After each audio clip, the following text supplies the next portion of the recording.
Hello, everyone. Tonight we dive into the kind of life-altering moment that many of us fear, the one where everything changes in the blink of an eye. A moment where the very foundation of who we are is questioned. You might not survive this story without realizing the raw weight of what it means to feel truly invisible to those closest to you. The world has a way of moving forward even when you're stuck in place. So before you get too comfortable, take a moment to like the video and subscribe, but only if you really enjoy what I do here. Also drop a comment below and tell me, what's one thing you wish you could have known before it was too late? Thanks for sharing that. Now, turn off the lights, maybe get a fan going for some soft noise, and let's dive into tonight's journey together. The medical report had been sitting there for 3 days untouched. I could see it lying on the coffee table in the living room, right where I had left it. It felt like an anchor, heavy and cold. I knew what it said. The diagnosis: breast cancer. The words I had dreaded hearing, and yet somehow always knew were coming. But how could I possibly tell my family? I wasn't sure when the numbness would wear off, or how I was supposed to break the news to them. Would they even care? Would they finally see me as someone other than just Mom or Grandma? A title tied to housework, to cooking, to everything that kept their lives running smoothly. For 3 days, no one said a word. No one asked about the report. No one looked at me differently. Not even once did I hear a question, a concern. Maybe I had become invisible to them without even realizing it. The days passed as usual, no one noticing my heavy silence. No one wondering if something was wrong. My life, it seemed, had become one of routine, a life that everyone else had grown used to. It wasn't until the 4th day, when I missed making dinner because of a follow-up appointment at the hospital, that things began to shift.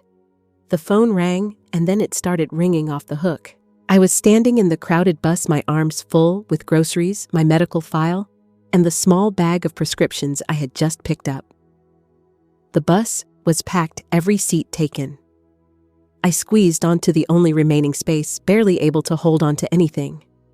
My phone started buzzing relentlessly. Leona's voice blared from the receiver before I even got a chance to answer. "Clara, why haven't you picked up Zach from school yet? His teacher just called. He's the only kid left in the classroom and he's crying his eyes out." She sounded frantic, and I could hear the panic building in her voice.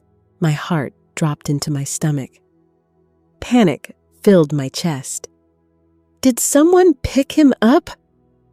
I asked, my voice trembling as I tried to think straight.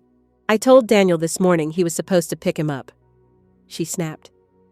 "I have plans, and he's probably forgotten. It's not worth bothering him, honestly." My hand tightened on the grocery bag. I couldn't say it. I couldn't tell her that I was already running late, stuck on a bus with no way of making it in time. But before I could get another word in, she cut me off, huffing into the phone. "Oh my God, Clara, what could possibly be more important than Zach? You need to get over there, now I can't leave. I've got plans with my girlfriends. What is going on with you?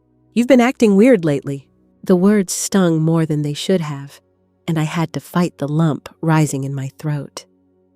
Without saying another word, I ended the call and stared out the window, trying to calm myself down. I wasn't even sure where I was going anymore. I took a deep breath, pressing the medical file closer to my chest. The doctor's voice echoed in my mind. "Your body is weak.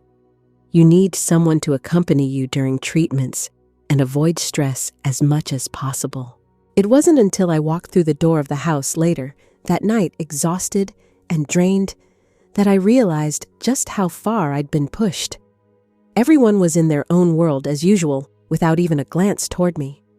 I stood in the doorway for a moment, watching the chaos unfold before me. Zach in his room crying, Daniel and Leona bickering, everyone waiting for dinner that I hadn't even made.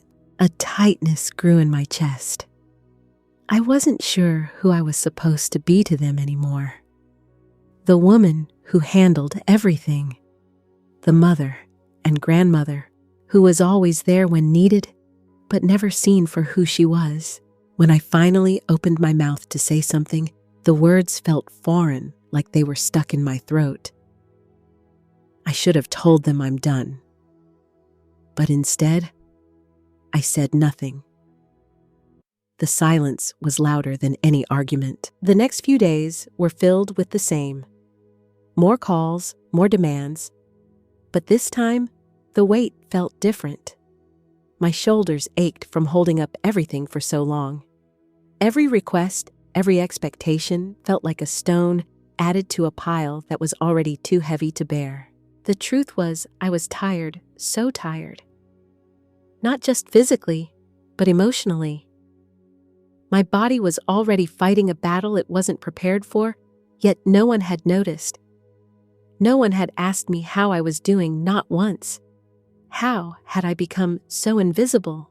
It wasn't until my follow-up appointment when the doctor told me I needed rest that I realized I had been ignoring myself for too long. I needed space. I needed to breathe. I had given everything to them, my family, and I hadn't gotten a fraction of it back. It was time to step away. The next few days were a blur. I spent most of my time at home trying to distract myself from the looming weight of what I knew I needed to do. Every time I looked at that medical report sitting on the coffee table, I felt a surge of panic. But still, no one said a word. No one asked how I was feeling. I couldn't shake the feeling of being a ghost in my own home, a silent observer to a life that was no longer my own. And yet, every time I tried to make a move to reclaim a piece of it, I was reminded just how invisible I had become. It was the evening of the 5th day that everything finally changed. I had spent the day at the hospital enduring a round of tests, and by the time I left, the evening rush hour was in full swing. My arms were full of groceries, my medical file, and a small bag of prescriptions. I squeezed onto the packed bus, trying to hold on to everything without dropping anything. That's when my phone started buzzing again. It was the same familiar ring that had become a constant noise in the back of my mind for weeks now. Leona's name flashed on the screen. I almost didn't answer, but I did. "Clara, why haven't you picked up Zach from school yet? He's the only one left there, and he's crying his eyes out. His teacher called, said he's been waiting for ages," Leona said in a frantic, sharp voice. The panic in her tone made me flinch. "Did someone pick him up?" I asked, my heart sinking. "I told Daniel this morning," she snapped. "He was supposed to pick him up, but now he's too busy and I've got my plans." She paused, clearly annoyed. "You need to get over there now. I can't leave. I already made dinner plans with my girlfriends and Daniel's always busy with work. Why is it always left to you?" Her words stung like a slap, and my heart skipped a beat. My fingers gripped the phone tighter as I tried to keep my composure. "I can't leave right now," I said, my voice small, a little weaker than I intended. "Well, what do you mean you can't leave?" she retorted sharply. "Clara, you're his grandmother. Get your act together. I can't believe you're letting him down like this." I froze. Zach was her child. Daniel's child. Not mine. I had no obligation to drop everything every time something went wrong. But still, I found myself debating whether I should call James. He had always taken the responsibility to take care of Zach, to help out when needed. But then I remembered he was never home. He was always busy, always caught up in his own world. Even now, in the midst of my cancer diagnosis, nothing had changed. I hung up the phone, staring down at the screen, and the silence in the bus felt heavier than ever. The weight of the medical report in my bag, the weight of my decision looming over me. I didn't want to be this person anymore, the one who was constantly there for everyone, but never for herself. Just as I was lost in my thoughts, my phone rang again.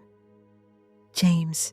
"Clara, where are you? Zach's still at school waiting for someone to pick him up. How could you forget?"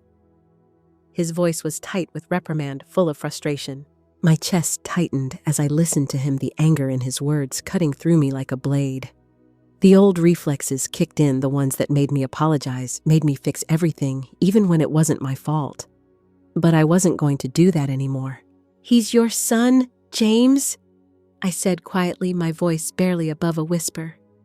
"He has a mother and a father. Maybe it's time you both take responsibility for him. There was a long pause on the other end of the line. Then James spoke again, his voice rising with anger. "What kind of attitude is that, Clara? You're his grandmother, not some stranger. Why are you making this harder than it needs to be?" The words stung, but I didn't flinch. "I'm not the one who should be doing everything anymore, James," I replied firmly. "You should be handling this, not me." His response was sharp. "Fine, I'll go pick him up myself. You just stay home and get dinner started. We've got to get back to normal. Don't make this worse." I could hear his voice trembling with frustration, and for the first time in years, I didn't care.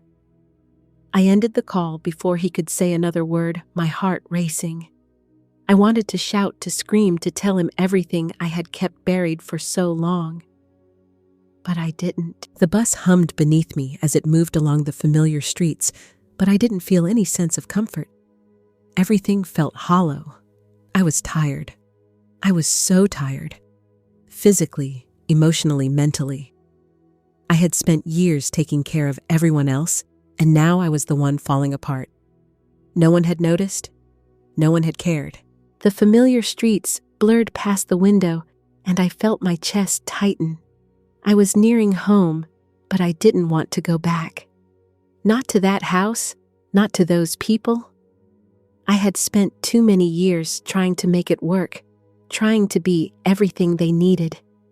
But it was never enough. I thought about the life I had built for myself, the sacrifices I had made.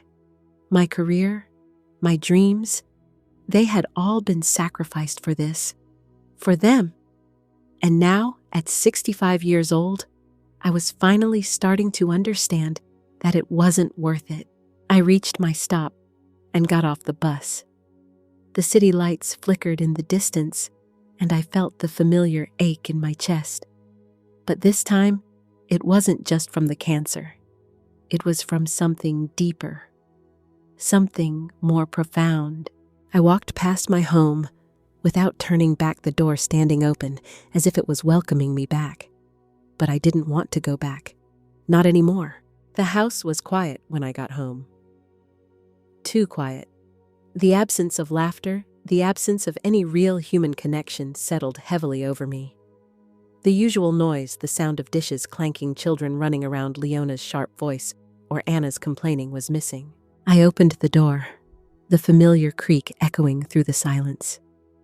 The kitchen was dark, the stove cold. The counters were bare. The leftover remnants of a day that had already slipped into the past were still there. The crumbs from lunch, the forgotten coffee mug, the half-drunk water glass.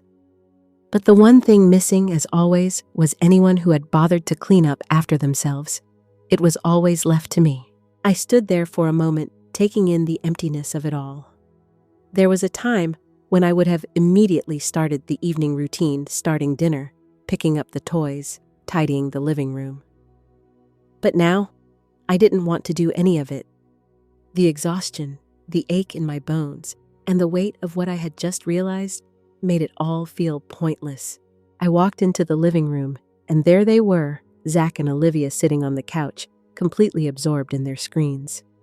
Their tiny faces glowed in the blue light, their fingers flying across the tablets in front of them.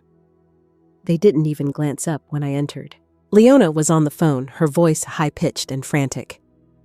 She was talking to one of her friends, planning a night out as usual. There were no apologies, no, "How are you feeling?" questions.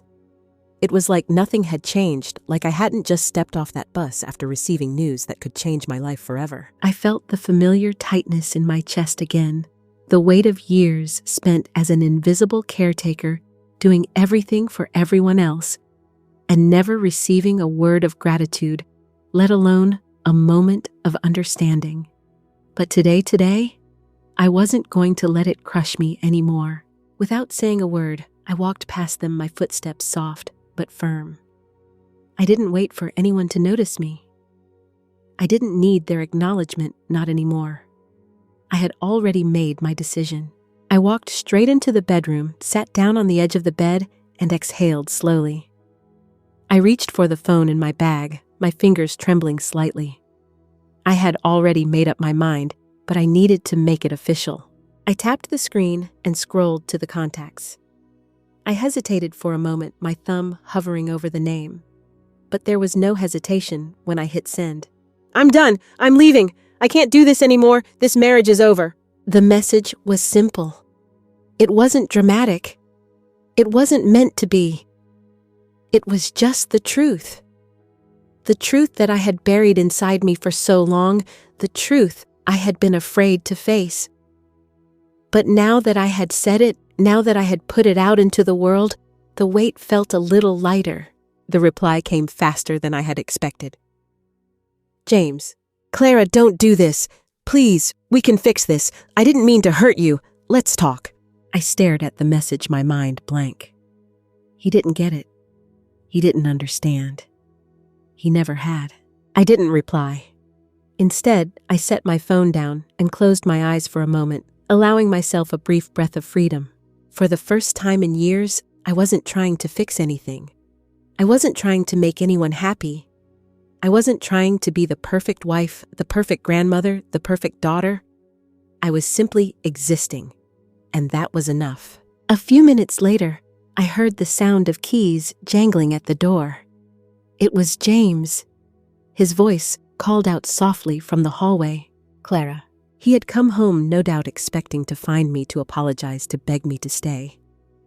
But I was done. I wasn't going to beg for his love anymore. I wasn't going to chase after something that had never really been mine. I didn't answer. I didn't move. The door creaked open a little further. I heard his footsteps in the hallway, slow, tentative. Then there was silence.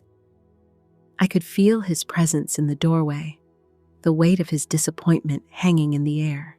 "Clara, please?" he said, his voice softer now. "I've been thinking. We can start over. Let's talk about this. It's not too late." I remained silent. I didn't need to say anything. The silence between us was louder than any words I could have spoken. Finally, he sighed, the sound of his breath full of resignation, and I heard his footsteps retreating. The door clicked shut quietly behind him, and I exhaled the breath I hadn't realized I was holding. I sat there for a moment, the finality of it all settling over me. I was free. I was free to make my own choices, to take back the life I had allowed to slip through my fingers for so long. I stood up, walked over to the window, and looked out into the night. The city was still alive, full of noise, full of life. But in that moment, I felt like I was finally starting to live too. For the first time in years, I felt a sense of peace. The house was still. The kind of still that makes you feel like you're alone, even when you're not. The clock on the wall ticked louder than usual, its steady rhythm marking the passage of time, as if it were the only thing left in the room that mattered. I walked through the empty house, each step echoing, reminding me of how much had changed in such a short time. I walked into the kitchen. It looked the same as it always had, the dishes piled up in the sink, the countertop cluttered with reminders of meals half prepared. But the feeling in the room was different now. I wasn't rushing anymore. I wasn't worrying about what to make for dinner, how to please everyone, how to keep the house running smoothly. I was still. Just still. I opened the refrigerator, scanning its contents. I didn't really feel hungry, but I felt the need to do something. The quiet in the house pressed against me like a weight. My fingers brushed the edges of the fruit on the top shelf, apples, a few stray bananas. It was strange. They were all so ordinary, but in that moment they felt out of place, like they were part of a life I no longer recognized. I closed the fridge and leaned against the counter, taking a deep breath. The noise of the city outside trickled in through the window, but it was muffled, like everything had been softened. I could hear the faint sound of traffic, the distant hum of voices, but it felt so far away. I wasn't sure what I was doing here in this house that had once been my entire world. The home I had built, the place where I had raised my children, fed my family, watched the years pass by in a blur. And now it felt like a cage, a place I had outgrown, a life I had outlived. I grabbed my coat from the back of the chair and slipped it on. I needed to get out. I didn't know where I was going, but I couldn't stay here anymore. Not in this space that had become too small, too full of ghosts. I stepped out into the cold night air, the door closing softly behind me. The world outside was different at night, quiet, a little less frantic. The streetlights cast long shadows, and the sidewalk was slick with the remnants of the evening's rain. I took a deep breath, the cool air filling my lungs, and started walking. I didn't have a destination in mind. I just needed to move, to feel like I was doing something, anything. For so long, I had been everything to everyone, mother, wife, grandmother, and now that I was nothing to them, I felt lost. The world was still spinning, but I was just standing still in the middle of it, trying to catch my breath. As I walked, my mind wandered.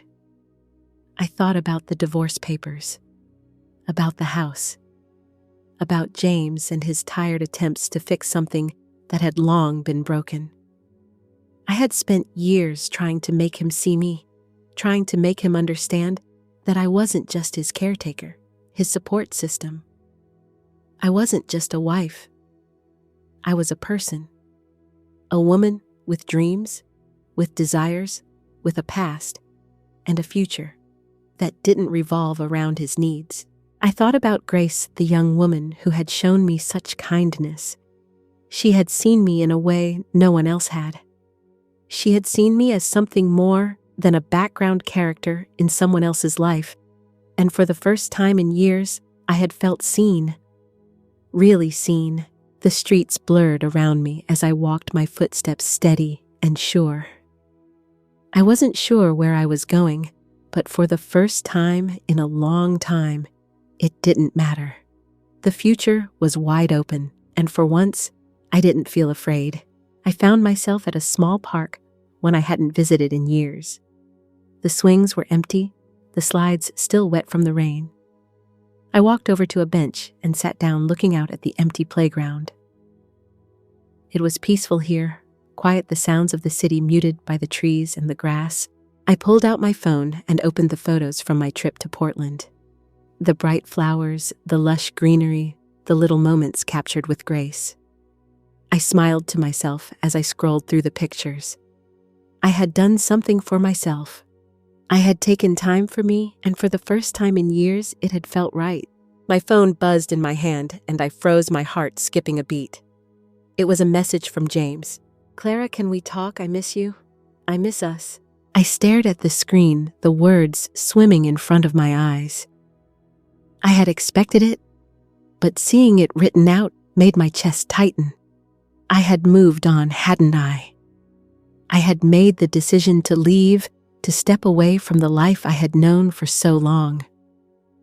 But now, faced with his words, doubt crept in.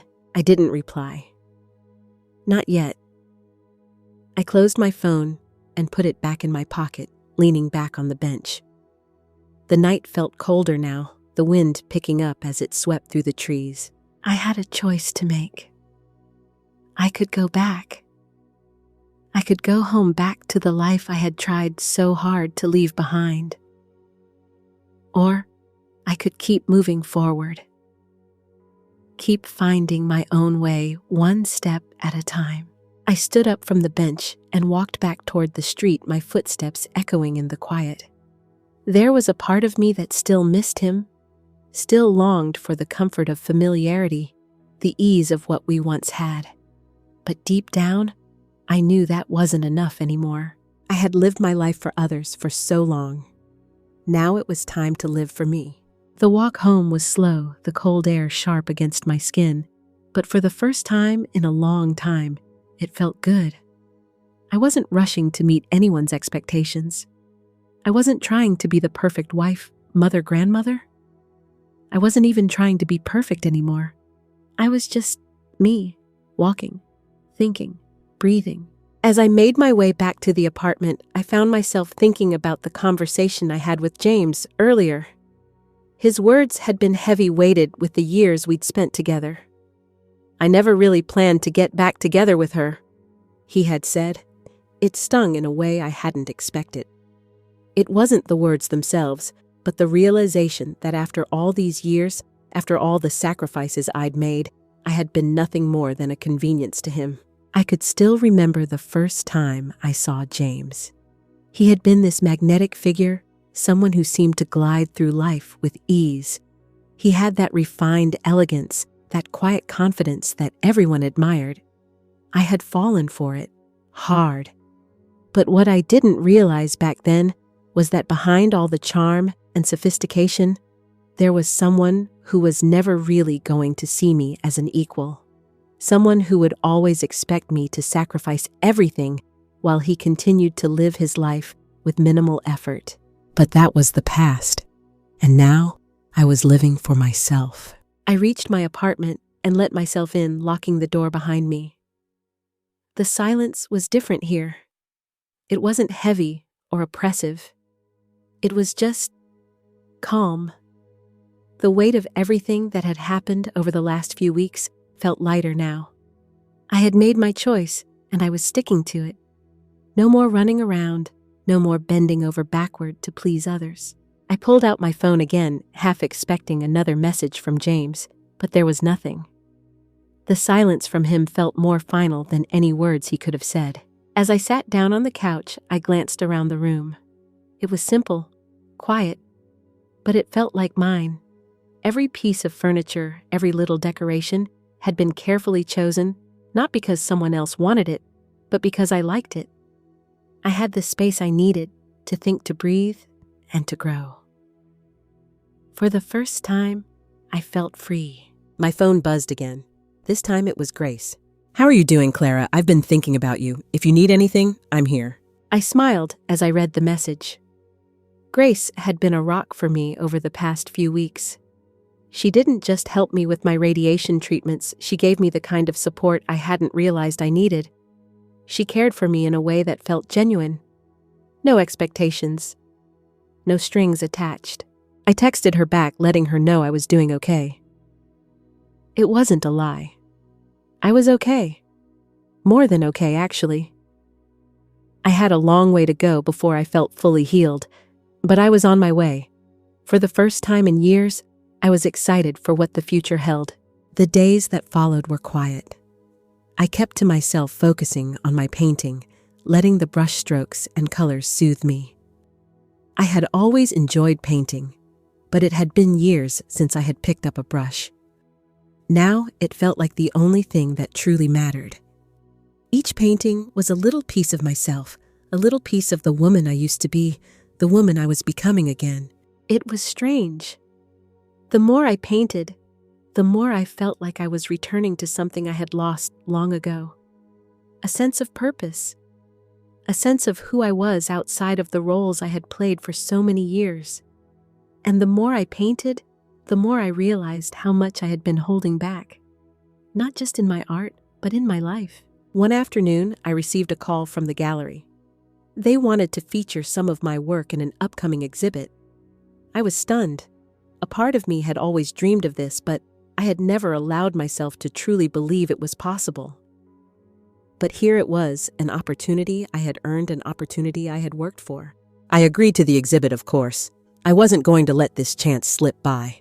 The weeks flew by. The exhibit opened, and it was a success. People admired my work. They commented on the depth and emotion in my paintings. I was proud of myself. It wasn't just about the recognition, though. It was about proving to myself that I was still capable of creating, of living, of being more than just a mother or a wife or a caretaker. I was Clara. Just Clara. James had heard about the exhibit, of course. I knew he was probably proud of me in his own way, but I didn't need him to acknowledge it. I didn't need his approval anymore. I had learned to trust myself, to believe in myself, and that was more than enough. At the same time, the messages from my children had slowed. Daniel, Anna, and the rest of the family had stopped trying to convince me to come back. It seemed like they had accepted that I wasn't coming home, not to their house at least. But there was something else. Something I hadn't expected. Zach and Olivia started sending me messages of their own. Simple ones. pictures of their schoolwork, funny stories about their day, updates on their activities. It was as if they were trying to connect with me on their own terms. And I let them. I didn't push. I didn't ask questions. I just listened. For the first time in years, it felt like I was the one being heard. I spent my days painting, exploring the city, and taking care of myself. I had found a new rhythm. It was quiet, peaceful, and mine. And for the first time in a long time, I didn't feel like I was missing anything. But then one day, I received a call from Grace. Her voice was shaky, a little out of breath. "Clara, I need you to come to the hospital. It's urgent." I felt my stomach lurch as Grace's words echoed in my mind. Urgent. The only thing that ever seemed urgent was the overwhelming weight of everything I'd been through: my cancer, the divorce, the constant drama from the family. Yet in that moment, all of it seemed to fade into the background, replaced by a rush of concern for Grace. I grabbed my coat, not bothering to think twice. It didn't matter that I hadn't heard from anyone else in days, or that the silence between me and James felt heavier with each passing moment. Grace was someone I could count on, someone who hadn't asked for anything, someone who genuinely cared. I wasn't about to let her down now. I caught a cab to the hospital, my thoughts racing as the streets flew past. What could have happened? Was she okay? I hadn't noticed anything unusual the last time we spoke. Was this a medical emergency? The questions piled up one after another, but I had no answers. I just had a sinking feeling in my gut that something had shifted. When I arrived, I rushed through the automatic doors of the hospital. The fluorescent lights buzzed overhead as I hurried toward the reception desk, trying to steady my breath. "I'm here for Grace," she called me, I said, trying to keep my voice steady. The receptionist, a young woman with kind eyes, gave me a sympathetic smile before directing me to the third floor. "Room 315, she said. I hurried down the hallway, my footsteps echoing in the empty corridor. I couldn't help but feel that familiar wave of anxiety that always seemed to hit me in hospitals. The sterile smell, the coldness of the white walls, it all made me feel small, insignificant, like I was just another patient in a long line of medical cases. But this time, I wasn't here for me. I was here for Grace. I reached room 315 and knocked lightly on the door. There was no answer. I turned the handle and stepped inside, only to find Grace sitting on the edge of the bed, her face pale and drawn. She looked exhausted, like she hadn't slept in days. Her normally bright eyes were dim-shadowed with something I couldn't quite place. "Grace," I asked softly, walking toward her. She looked up, startled, as if she hadn't noticed me standing there. "Clara," she whispered, a weak smile tugging at her lips. "I didn't expect you to come so quickly." "Of course I came. What happened? Are you okay?" I asked, my voice thick with worry. Grace hesitated for a moment before speaking, her hands gripping the sides of the bed as she steadied herself. "I don't know, Clara. I think I've been burning out. Between schoolwork and helping you, I didn't take care of myself. I guess it caught up with me. I was feeling lightheaded, dizzy, and then I fainted." My heart sank as I took a step closer to her. Grace had been so strong, so resilient. She'd always been the one who seemed to have everything together. To see her like this, vulnerable and fragile, was a shock to me. "I should have known. I should have paid more attention," she murmured, her voice cracking. I placed my hand gently on her shoulder. "It's okay. You don't have to be perfect, Grace. None of us are. You've been doing more for me than I could have ever asked, and I don't want you to burn yourself out for me." Her eyes flickered with something close to shame, but she quickly brushed it away. "It's not just for you, Clara. I care about you. You're one of the few people who has shown me kindness when I didn't deserve it." I shook my head. "You deserve all the kindness in the world, Grace, but you can't keep running yourself ragged trying to take care of everyone. You have to take care of yourself first." She looked at me, her expression softening. "I guess you're right." she said quietly. I think I've been so caught up in trying to fix things for everyone else that I forgot to fix myself. We sat there in silence for a moment, the quiet hum of the machines filling the space around us. I couldn't help but think how similar we were. We'd both spent so much of our lives giving to others, neglecting ourselves in the process. But now, things were different. I was learning to focus on me, and it seemed like Grace was starting to realize the same thing. Finally, she spoke again, her voice steadier than before. I don't want to be a burden, Clara. I just need to learn to slow down. I smiled at her, feeling a sense of calm settle over me. You're not a burden, Grace. You're family. But you're right, you need to take care of yourself. We both do. The door to the room creaked open, and a nurse entered, her smile warm as she checked Grace's vitals. She greeted me briefly before turning her attention back to Grace, giving us a reassuring nod. You're doing well, Grace.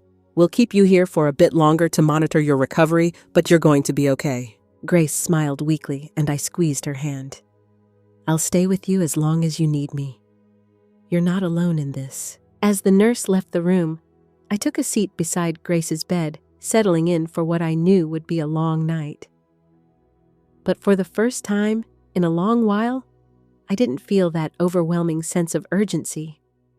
It wasn't just about the cancer anymore, or the divorce, or the family. It was about being present. With Grace. With myself.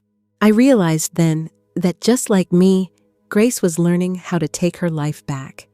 She didn't have to be everyone's savior. She didn't have to carry the weight of the world on her shoulders. She could take a break, rest, and be okay. And so could I. The next few days at the hospital were quieter than I expected. Grace's recovery was steady, and each day I saw a little more of the old spark return to her eyes. She smiled more often now, though the strain of the last few weeks still hung on her like an old coat she couldn't quite shake off. But she was getting there. I continued to visit her every day, but the atmosphere between us had shifted. There was something new, something unspoken between us, an understanding. We didn't have to constantly talk to fill the silence. Just being in each other's company felt enough. One afternoon after my treatment, I sat by her bedside, flipping through a magazine I'd picked up from the hospital lobby. Grace was staring out the window, her fingers tapping lightly on the bed frame. I watched her for a while, admiring how peaceful she looked despite everything. She broke the silence first, her voice quiet but steady. Clara, have you ever thought about what's next? After all this, after everything? The question caught me off guard. I blinked, unsure how to answer. My whole life had revolved around taking care of others, James, the kids, even the house. Now it was just me. For the first time in decades, I was left alone to think about what I wanted, what I needed. The idea seemed so foreign. I paused for a moment, chewing on the thought. Honestly, no. I've been too busy just surviving, just getting through the day-to-day. But I think it's time to think about it. I've spent so much time living for others. Maybe it's time I start living for myself.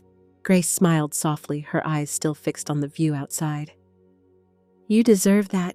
You really do. Her words struck a chord deep inside me, and I felt a strange warmth fill my chest. For the first time in a long time, I thought maybe, just maybe, I could start doing things for me. Maybe it was time to step away from the shadows I'd lived in for so long. The next few days felt lighter, even though the physical exhaustion from the treatments never fully left me. I spent time walking around the hospital gardens, sketching the flowers I passed. I hadn't done that in years, let my mind wander and just create. It felt like something was waking up inside me, something I'd buried long ago. It wasn't just the art that kept me grounded. It was the quiet moments, the ones that didn't require anyone else's approval. For the first time, I didn't have to be anyone's caregiver, anyone's support. I could just be Clara, a woman who was learning to rediscover herself. One day, Grace and I took a walk in the park near the hospital. It was a bright afternoon, the sun casting long shadows over the grass. We sat on a bench watching families stroll by, children running after balloons and older couples holding hands. I couldn't help but notice how free everyone seemed, how easy it was for them to just exist in the world. "Do you ever feel like you've missed out on things?" I asked Grace, my voice tentative. "Like, I don't know, just living." She looked at me, her eyes softening.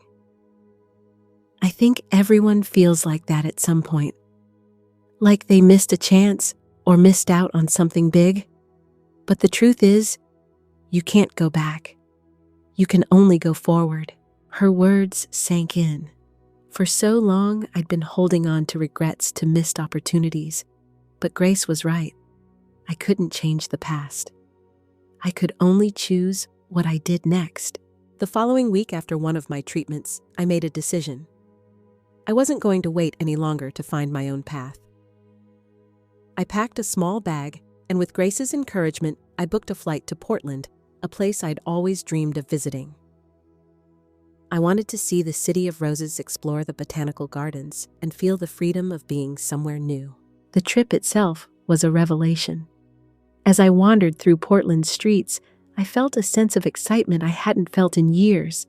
I visited gardens and parks, breathed in the fresh air, and spent hours in small art galleries marveling at the creativity that filled every corner. For the first time in ages, I felt like I was truly alive. I spent hours walking along the riverbanks, sketching what I saw: flowers, trees, the distant city skyline. I wasn't thinking about James or the family, or the mess I'd left behind. I wasn't even thinking about my cancer treatments. I was just there, in the moment. I felt my heart beat in time with the rhythm of the city, the hum of life around me. One evening, I sat in a cozy cafe sipping tea and writing in my sketchbook when I received a message from Grace. "Clara, I've been thinking, you should show your work. Really show it. You've got something special, and I'm sure people will see it too." The message stopped me in my tracks. For the first time, I thought maybe Grace was right. Maybe I did have something to share with the world. I'd always doubted myself, but now, with each painting I made, I felt a quiet sense of pride. The next day, I went to a local gallery, one I'd read about in a travel guide. I asked about exhibiting my work, half expecting to be laughed off. But the curator, a kind woman in her 40s, looked over my sketches and smiled. "You have a unique perspective. I think we could work something out." My heart soared as we talked about an exhibition. I was speechless, nervous, yes, but excited. This was my moment. I was going to share my art with the world. It didn't matter that it had taken me years to get here. It didn't matter that I was starting at 65. This was my chance to show who I really was. By the time I returned home, I had a plan. I would start small, posting my work online, sharing it with the world. But I would do it on my own terms, not for anyone else's approval. I was done living for others. When I returned to my apartment after the trip, the peace of the space enveloped me. It was mine, my own place, my own sanctuary. For the first time, I didn't feel like I was just existing. I was living, and it felt like a gift. I knew the road ahead wouldn't be easy. The cancer treatments would continue, and there would be moments of fear. But I was ready for it. Ready to face whatever came my way, as long as it was on my terms. I started sharing my artwork on social media, just as Grace had suggested. At first, I was nervous, but the response was overwhelming. People from all over the world began following my account, praising my work. Some even reached out to buy my paintings. I couldn't believe it. I was doing it. I was living the life I had dreamed of, the one I'd put aside for so long. And it was just beginning. The days grew quieter. My health improved, and the future felt full of possibilities. I spent my time painting, exploring new cities, and reconnecting with the world on my own terms. And then one day, I received a message from James. It was brief, just a simple, "How are you?"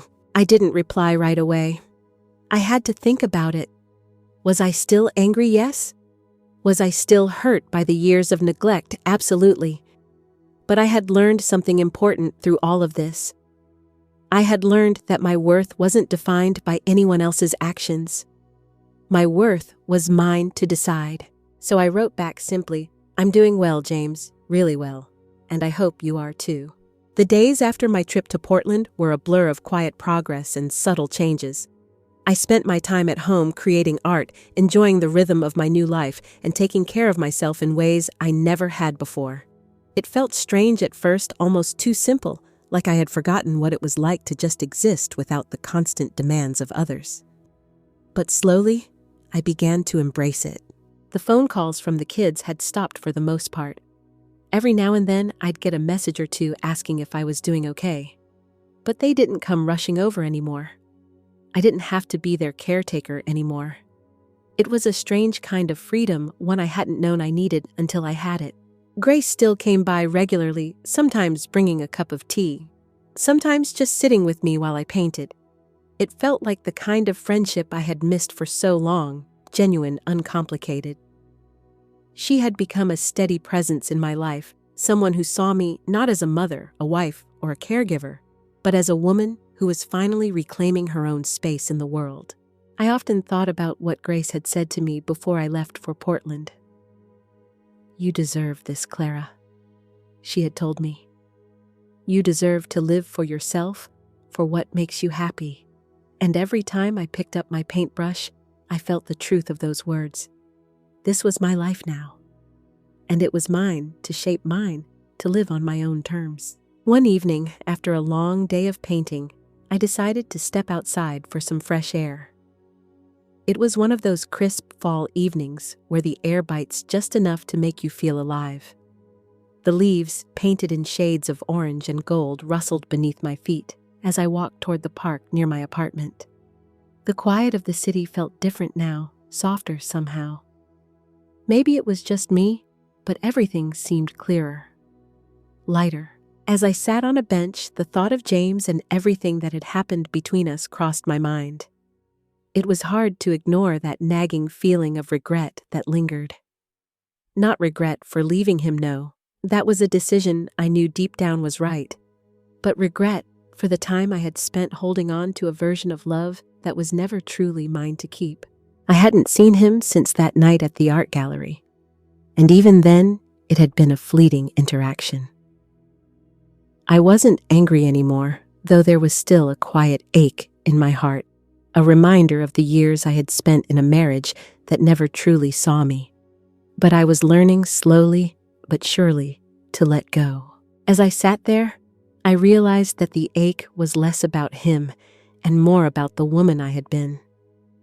I had spent so many years prioritizing everyone else's happiness over my own that I had forgotten how to take care of myself. But now, as I sat in the park, I felt a sense of clarity wash over me. I was no longer the woman I had been. I had changed. I had learned to live for myself, and in doing so, I had discovered a strength I didn't know I had. Over the next few weeks, I focused on my art. I started painting landscapes, fields of flowers, serene skies, and wide open spaces that stretched out forever. It was like I was painting my future, filling the canvas with the possibilities I had never allowed myself to imagine before. Each brushstroke felt like a step forward, a step away from the past I had been so desperate to escape. Then one day, I received an unexpected phone call. It was from the gallery in Portland. They had seen my work online and wanted to feature it in a group exhibition. I couldn't believe it. My heart raced as I listened to the curator's voice on the other end of the line. I had always dreamed of showing my work to the world, but this was beyond anything I had expected. I agreed to the exhibition, and soon after I was packing my bags once again, this time with a sense of purpose and excitement I hadn't felt in years. The trip was everything I had hoped for and more. My paintings were displayed in the gallery, and people came from all over to admire them. For the first time in my life, I felt truly seen. It wasn't about being someone's wife or mother. It was about me, just me, and my art. The exhibition was a success. And as I stood in front of my paintings watching the guests admire them, I felt a deep sense of fulfillment. This was the life I had been meant to lead. Not one of servitude, but one of creation, of passion, of living for myself. When I returned home, I felt like a different person. I didn't need anyone's approval anymore. I didn't need to explain myself to anyone. I was finally at peace with who I was and where I was in life. The cancer treatments continued, but I no longer felt the heavy weight of fear hanging over me. I was living in the moment, embracing every day with gratitude and hope. One evening, as I sat in my studio painting the last strokes of my latest piece, I received another message from James. It was short, simple. "I hope you're doing well." For a moment, I just stared at the screen. It was a message I had been expecting, one that didn't hold any real significance anymore. James was a part of my past, and though I didn't harbor ill will toward him, I didn't need him in my life anymore. He had made his choices, and I had made mine. I didn't respond. Instead, I set my phone aside and picked up my brush, dipping it into the paint and continuing my work. I had found my path, and it was mine to walk. No more distractions, no more looking back. This was my life now, and it was beautiful. The days that followed were filled with the kind of quiet satisfaction I hadn't known in years. I settled into a new routine, one that was completely my own. Mornings were spent painting in the sunlight that streamed through the windows of my apartment. Afternoons were filled with walks, visits to the local art supply store, and at times simply sitting in the park, letting my thoughts drift. It was a simplicity I had never known, yet one I had always craved. Every day I felt a little more myself. It was strange at first, this sense of renewal. My life had been so intertwined with others for so long that it felt like I was learning how to be an individual again. But now, with each brushstroke, I was rebuilding my own identity piece by piece. It was like I was painting my own freedom, my own future. But as peaceful as things were, there was still an undercurrent of tension that seemed to follow me. My past, the family I had left behind, seemed determined to pull me back into its web.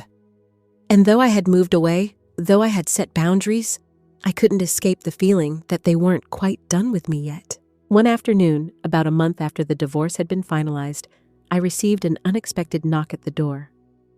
When I opened it, I found James standing on the other side. His face was weary, his clothes rumpled, as if he'd been traveling for hours. There was a hesitant energy about him, something I hadn't seen before. "Clara," he said, his voice softer than usual. "Can we talk?" I stood frozen for a moment, my heart skipping a beat. It had been months since I'd seen him, and my instinct was to shut the door and move on with my life. But there was something in his eyes, something that stopped me. So I stepped aside and let him in. He walked slowly through the apartment, his eyes scanning the space, taking in the paintings that hung on the walls, the light streaming through the windows, the soft hum of life that filled the room. It was clear that he wasn't just seeing the apartment, he was seeing me, the version of myself that I had fought so hard to become. "I see you've really made a life for yourself here," he said quietly, his voice carrying a mixture of awe and regret. I didn't respond immediately. Instead, I watched him studying the man who had once been everything to me, but had never truly seen me. After a long pause, he spoke again. "Clara, I've been thinking a lot about everything, about us, about the divorce." His words hung in the air between us, thick and heavy. I wanted to say something to explain that I wasn't interested in rehashing the past, but I stayed silent, letting him speak. "I know I made a lot of mistakes," he continued, his voice growing shaky.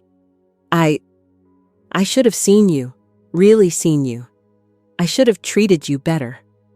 All those years I took you for granted, and I'm sorry for that." The words hit me harder than I expected.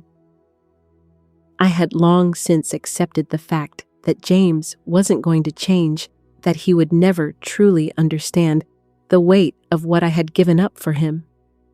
But hearing him say it, hearing him admit that he had failed me, was something I hadn't anticipated. I took a deep breath, trying to steady my emotions. "It's too late for apologies, James," I said, my voice steady but firm. "I've already moved on.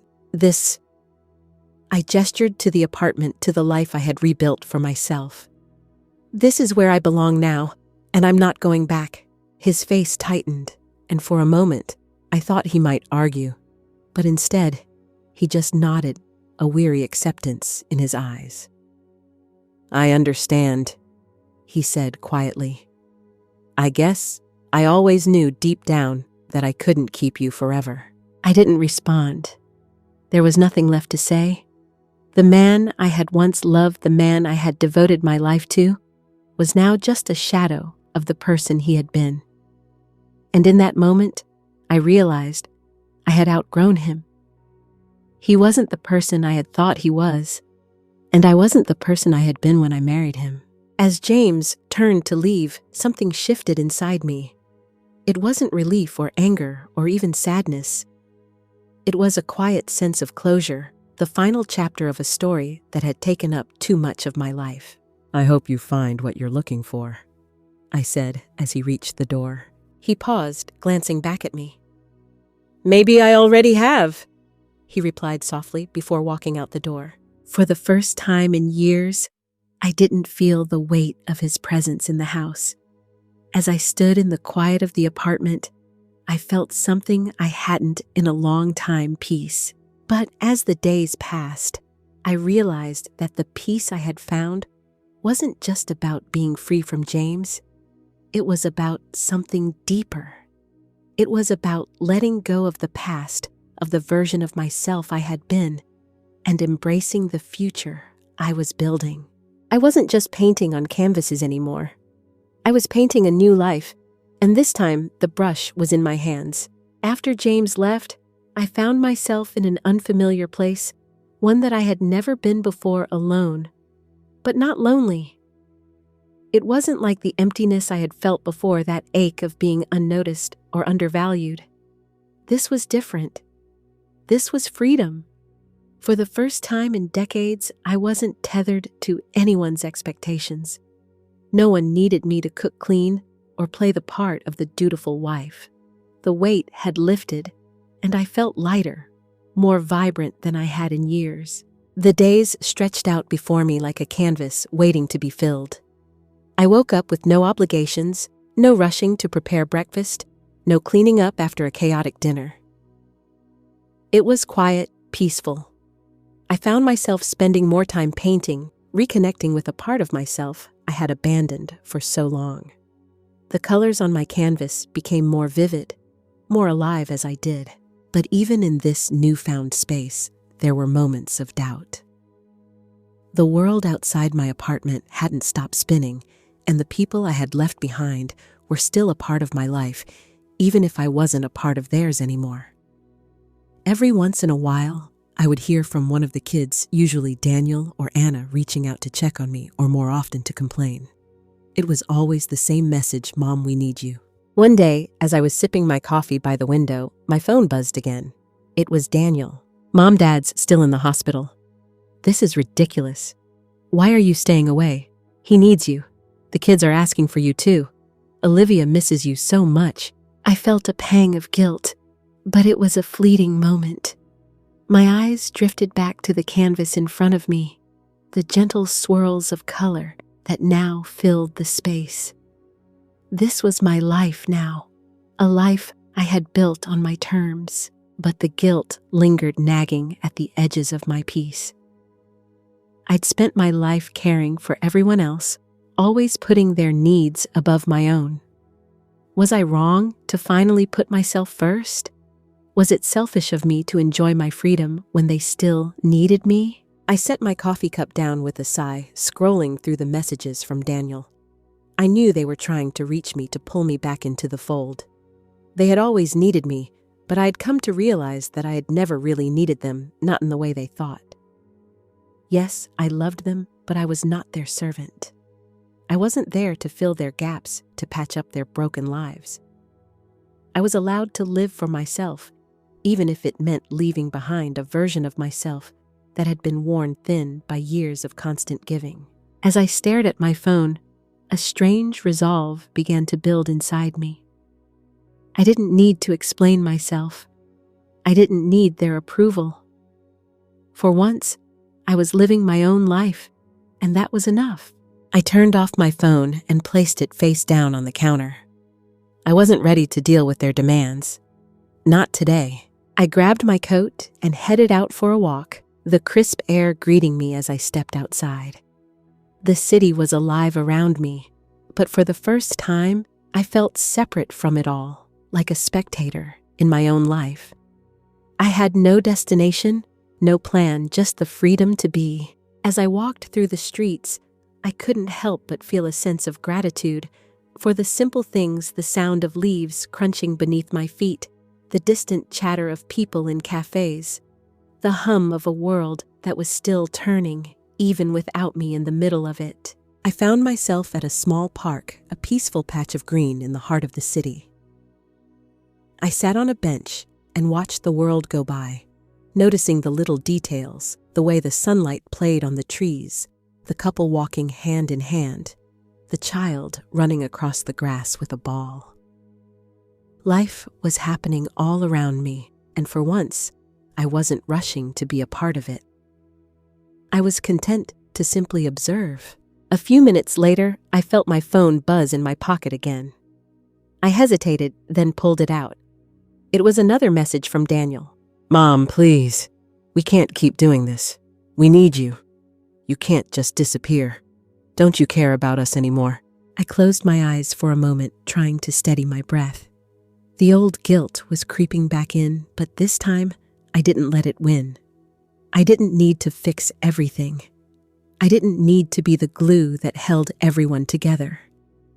I had spent too many years trying to make everyone else happy, and in the process, I had lost myself.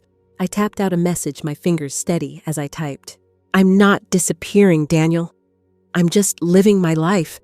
I need you to understand that. I'm doing this for me for the first time. Please respect that." I hit send and put the phone away. I didn't want to think about it anymore.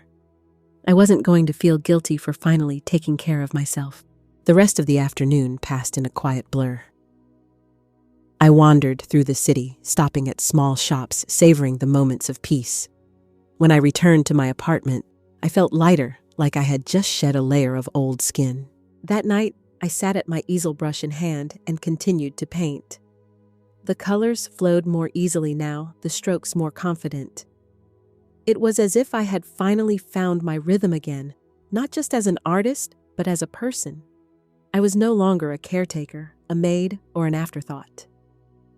I was Clara, a woman who had lived, loved, and finally learned to live for herself. As the days turned into weeks, the phone calls from my family grew less frequent. They stopped demanding things from me, stopped expecting me to fix everything. And I was okay with that.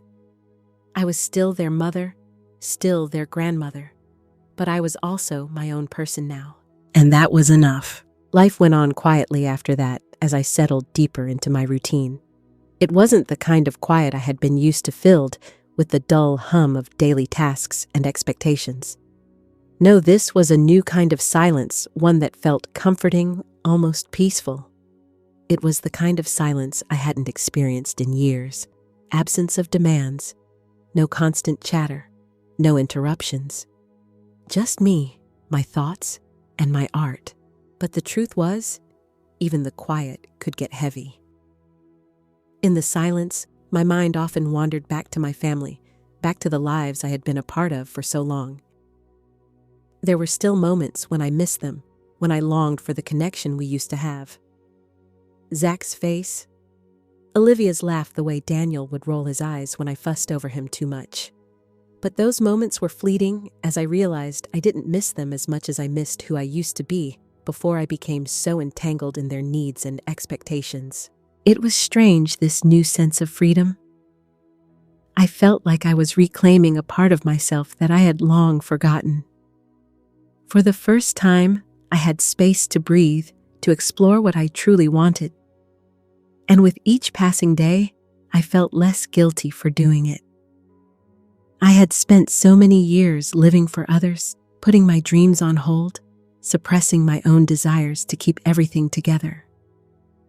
But now, I was allowed to live for myself. As I continued my art, I started to notice a change in myself. My brushstrokes became more confident, more expressive. I felt like I was finally tapping into something deep within me, something that had been buried under years of responsibilities and unspoken expectations. I wasn't just painting for the sake of creating. I was painting to reconnect with the part of myself that had been lost in the shuffle. One evening, as I was finishing a painting of the Portland skyline, something I had always wanted to capture, I received a message. It was from Grace. "I hope you're doing well, Clara. I just wanted to check in. You've been so quiet lately. Let me know if you need anything."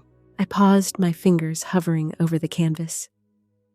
Grace had been my quiet anchor during all of this. She was the one person who had truly understood what I needed, even when I hadn't fully understood it myself. I smiled as I read her message, my heart swelling with gratitude. I hadn't realized how much I needed someone to check in on me, someone who cared without expecting anything in return. I picked up my phone and typed back, "I'm doing well, Grace. Thank you for checking in. It's been a peaceful time and I've been painting more than I ever have. I feel like I'm finally finding my way back to myself." I sent the message and then put the phone down, allowing myself a moment to reflect. It was odd in a way how a single person could make such a difference. Grace wasn't family, but she had been more supportive than anyone else. It made me wonder if maybe this was what true family looked like. Not the people you were bound to by blood, but the ones who saw you for who you truly were, who cared for you, not because they had to, but because they chose to. The next day, Grace called me. She had just finished her shift at the hospital and wanted to catch up. We chatted for a while, and I realized how much I had missed our conversations. We talked about everything: my art, her job search, her hopes for the future. She had always been a source of calm, a reminder that there was still good in the world. "You know," she said after a long pause, "I've been thinking about what you said, about how it's never too late to start over, and I wanted to ask you something." I listened, closely intrigued. What if we started something together? Maybe an art show. We could travel, showcase your work, and even connect with other artists.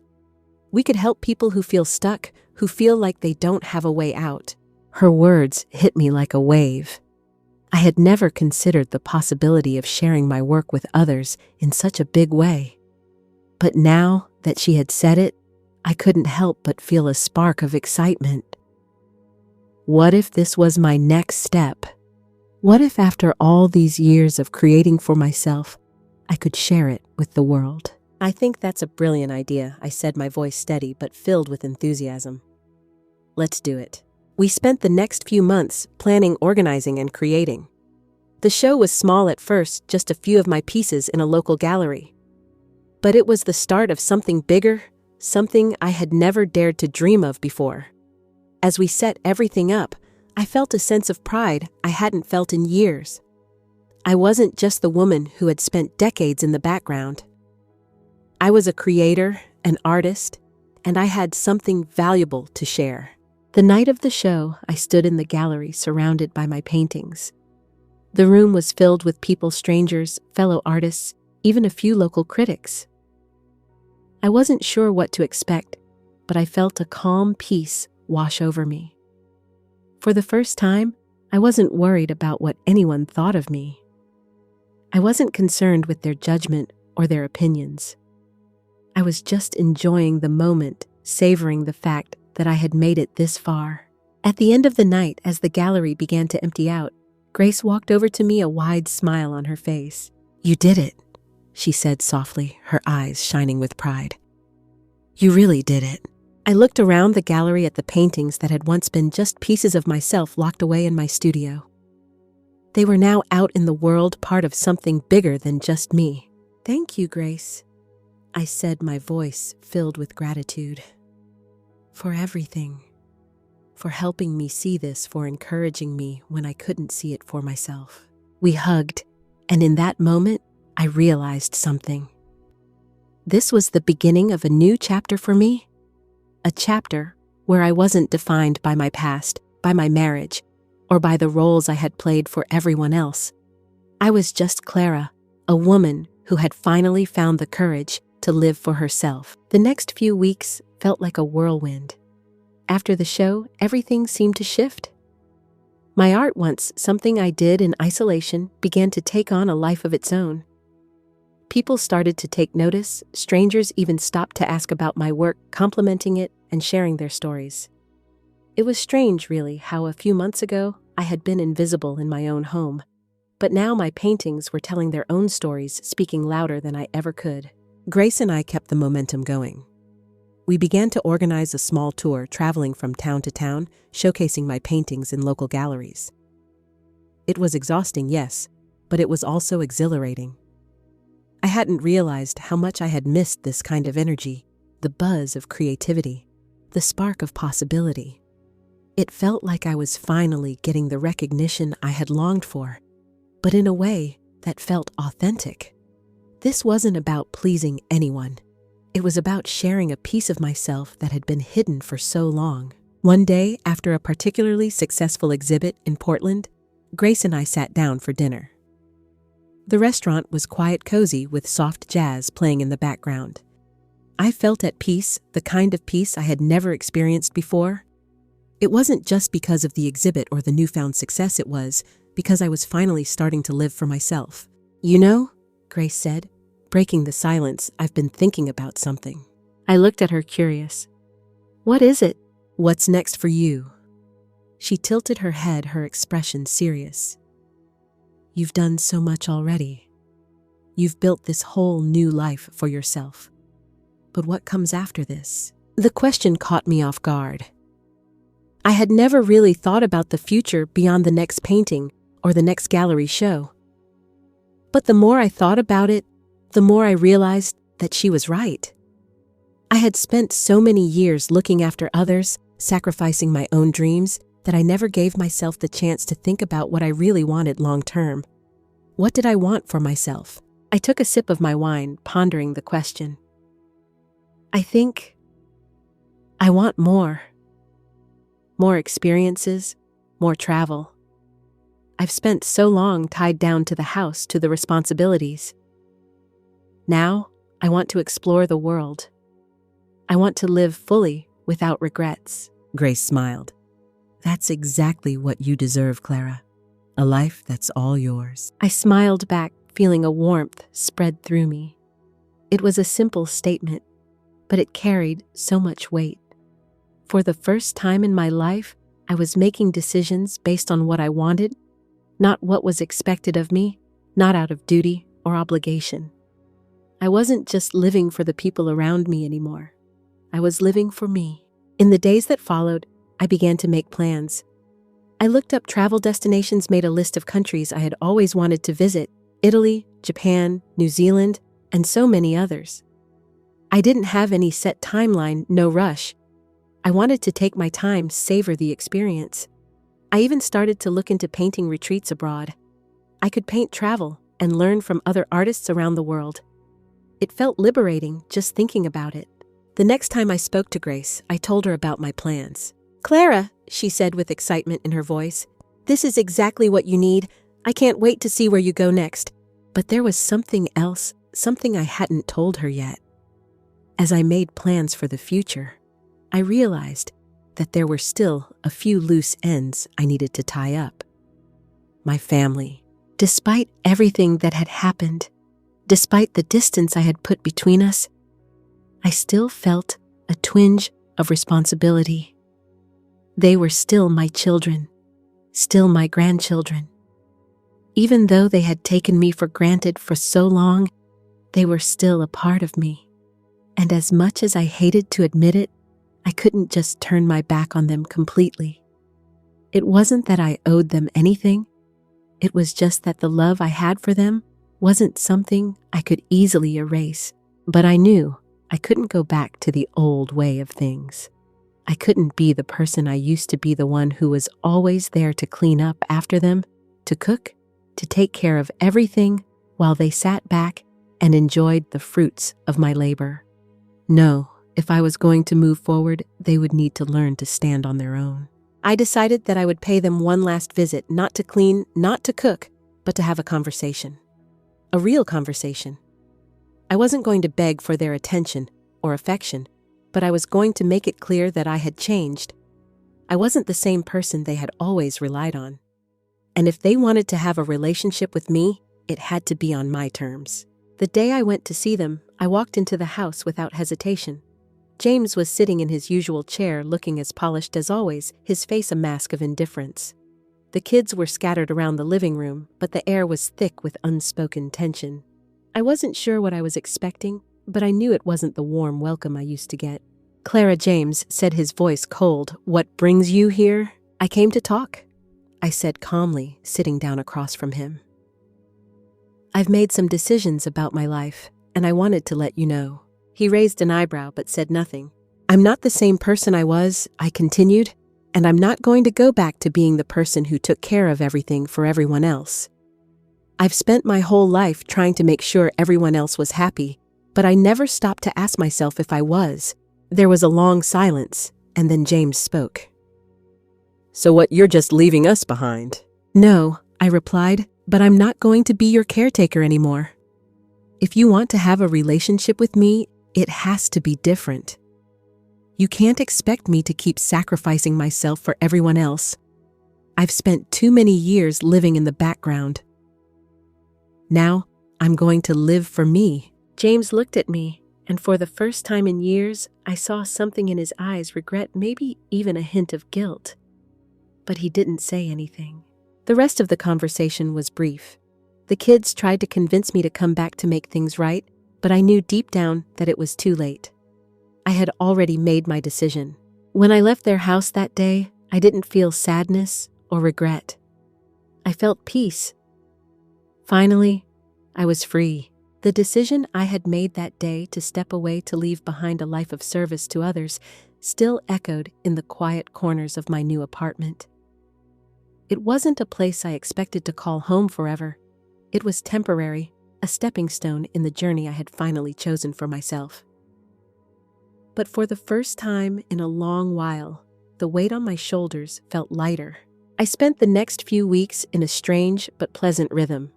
I woke up when I felt like it, spent my mornings sketching, painting, experimenting with new techniques. No deadlines, no rushing to meet the needs of anyone else. I could take my time, breathe, and rediscover who I was outside of my family roles. The apartment, small as it was mine, completely mine. I had filled it with plants, a few simple pieces of furniture, and of course my art supplies.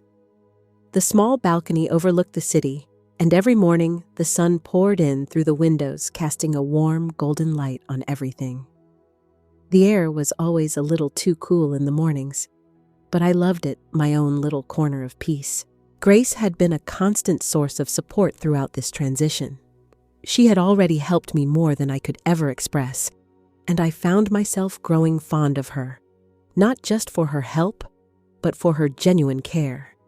She had a way of being quietly strong, like a pillar I could lean on without ever feeling like I was a burden. One afternoon, after another round of radiation, Grace and I sat on the balcony sipping tea, the air fresh and calming. The sun was beginning to set, painting the sky in soft hues of pink and orange. "You know," Grace said thoughtfully, "I'm really proud of you, Clara. I know this journey hasn't been easy, but you're doing something so brave. Starting over like this, it's something most people can't do." I smiled, a little surprised by the weight of her words. "It doesn't feel like bravery," I said softly. "It just feels like it was the only option left. I'd spent so many years living for everyone else, I didn't even know who I was anymore. But now, for the first time in a long time, I feel like I'm finally living for me." Grace leaned back in her chair, her eyes thoughtful.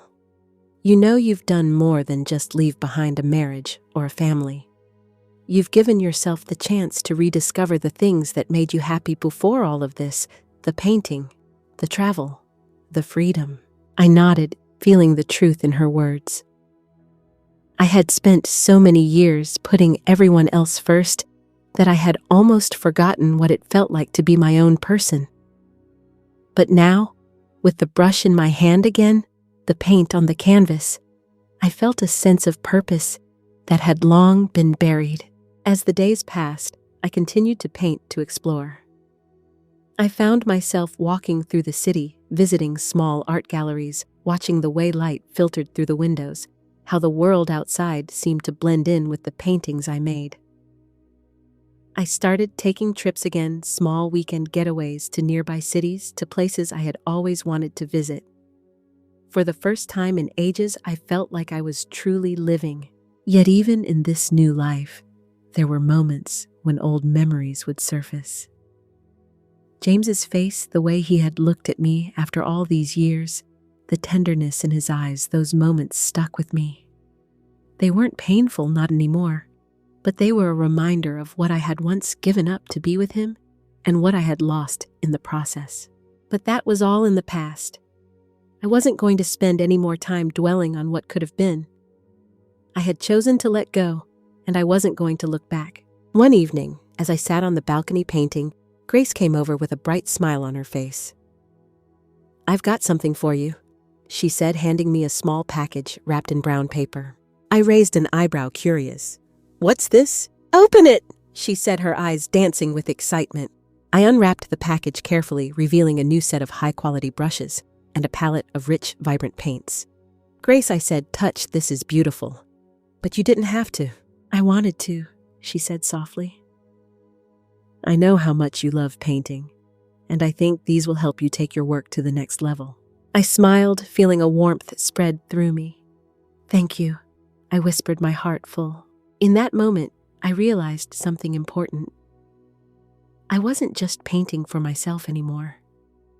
I was painting for others too, for the people who had helped me find my way back to who I truly was, for the people who had believed in me when I had stopped believing in myself. Grace had become more than a friend. She had become a guide, a mentor. And as I looked at the paints and brushes, I knew that I wasn't alone on this journey anymore. For the first time in my life, I had the courage to step into the world, not as someone's wife or mother, but as me. And I was ready to keep going, to keep living, to keep painting, to keep exploring. There was no more fear, no more looking back. The world was open to me, and for the first time in a long time, I felt free. It had been a few weeks since I moved into my new life, and it was starting to feel like this was where I was supposed to be all along. My days were filled with quiet moments of reflection, self-discovery, and painting. Grace was there every step of the way, encouraging me to keep going, to keep challenging myself.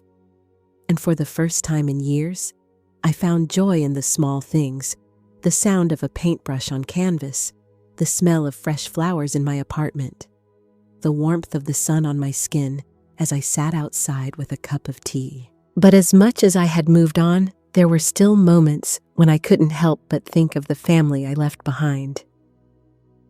I didn't go to family events anymore, didn't take calls from Daniel or Anna, didn't check in with James. Life was quieter now, and I was okay with that. But sometimes, as I walked through the city or sat in a cafe alone, a small voice inside me would whisper, "What about them? Are you really done?" I wasn't sure if I would ever have the answers to those questions, but for now, I was content with where I was. It was around that time that something unexpected happened. I was at the local market picking out fresh vegetables for dinner when I heard a familiar voice calling my name. I turned around, surprised to see Daniel standing there with a small bag of groceries in his hands. "Mom," he said, his face uncertain. "Can we talk?" I studied him for a moment. It had been weeks since I'd heard from him, and the tension between us had only grown during that time. "What do you want, Daniel?" I asked, my tone soft but firm. He hesitated, looking down at the ground before meeting my eyes again. I know I've been a jerk lately. We all have. I guess I didn't realize how much you were doing for all of us until you left. It's like the whole house fell apart without you. And I didn't get it, not really. You've been taking care of everything for so long, and I just thought it was normal. I was quiet for a long moment, my fingers gently brushing the produce in front of me, but my mind was elsewhere. Normal, I repeated softly. What is normal? Daniel, I've been living in this house for decades, giving, and no one ever thought to ask if I was okay. No one ever noticed when I was struggling. You all thought it was just my role, my duty. But I was never seen. Not really. Daniel shifted on his feet, his hands nervously clutching the bag in front of him.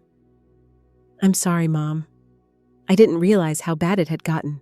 I didn't see it. I thought you were fine, that you wanted to do everything. I should have noticed.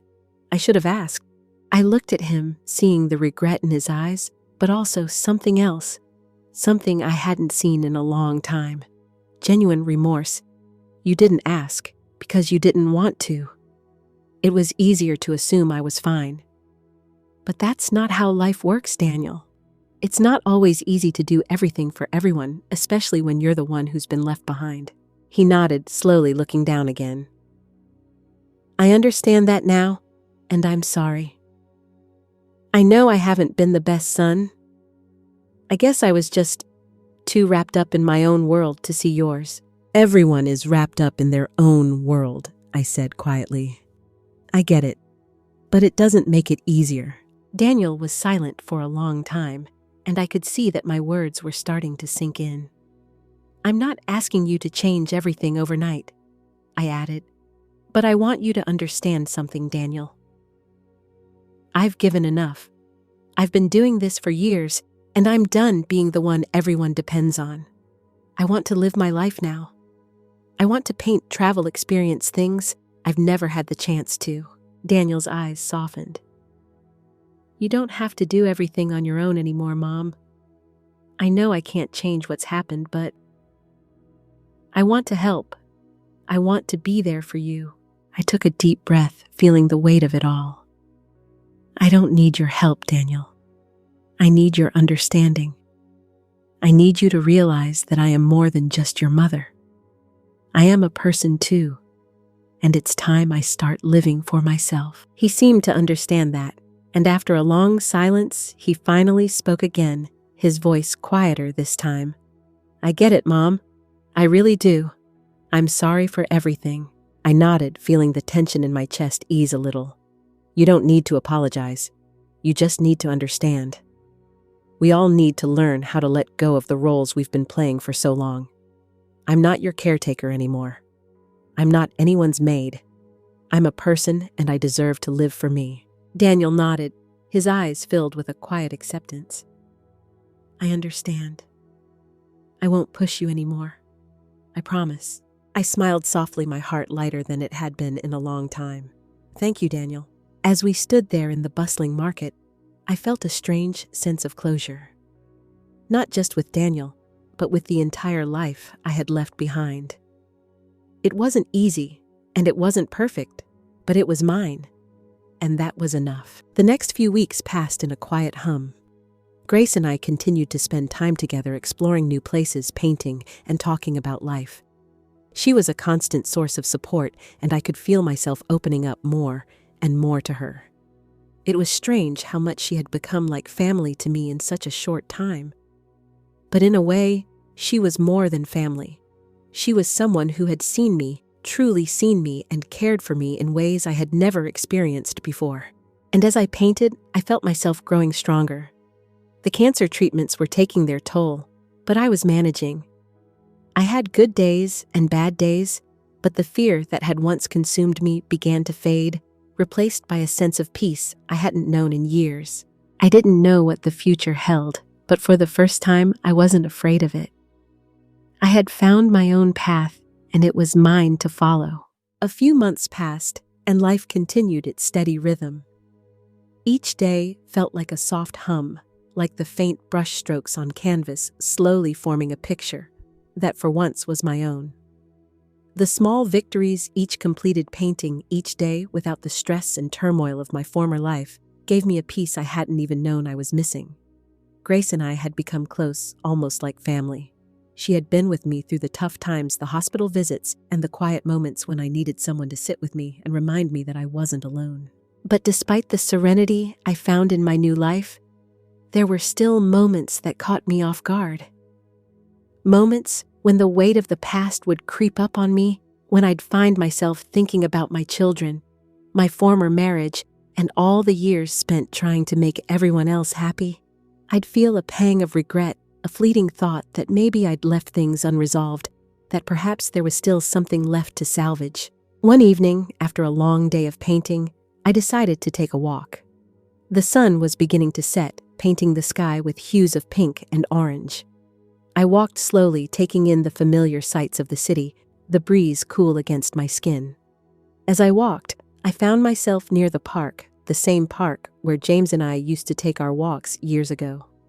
The memories hit me in waves, small, fleeting moments of happiness and laughter, before everything became about duty, about roles.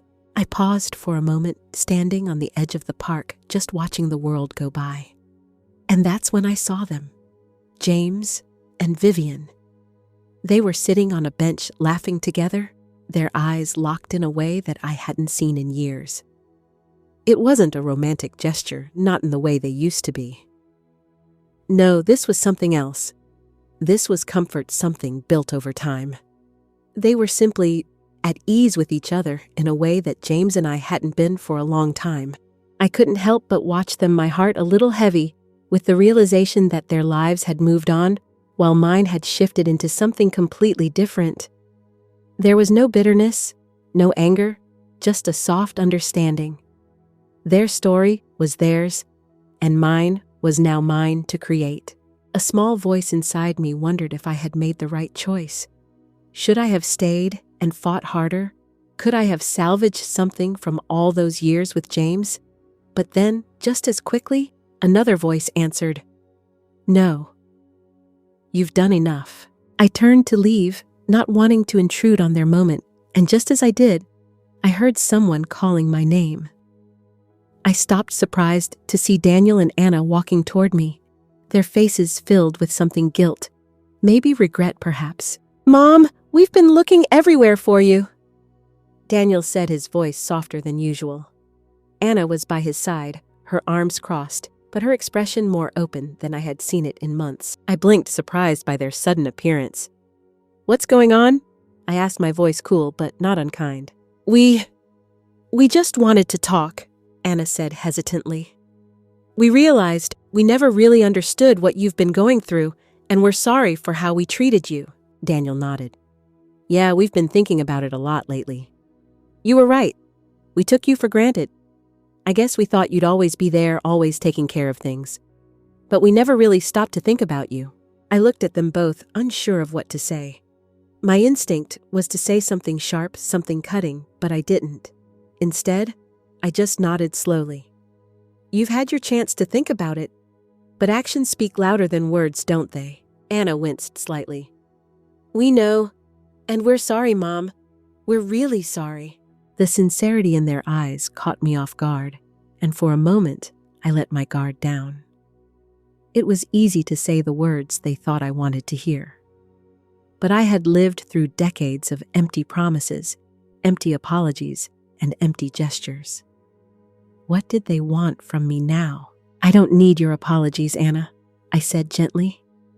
"I just need you to understand that I'm not here to be your caretaker anymore. I'm not here to fill the gaps in your lives.